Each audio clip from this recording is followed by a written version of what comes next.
Researchers at the Domino's Pizza Institute announced yesterday that they are nearing completion of their 30-year study testing the limits of what human beings will eat. People willingly ate everything our lab created. In fact, they pay money for it. The results continue to surprise me. Over the course of the study, Domino's scientists have found that decreasing the nutritional value and increasing the visual repulsiveness of their pizzas only makes them more popular. This applies to the crispy melt pizza.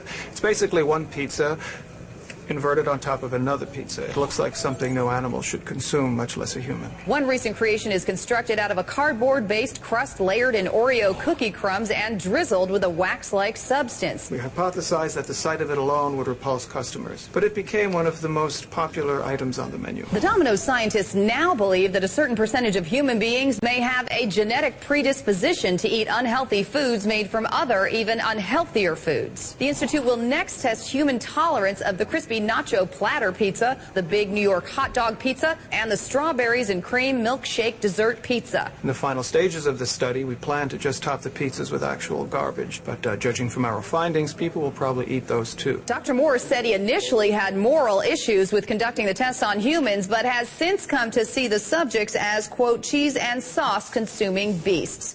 In international news, the equivalent of 5 Americans were killed in Afghanistan today.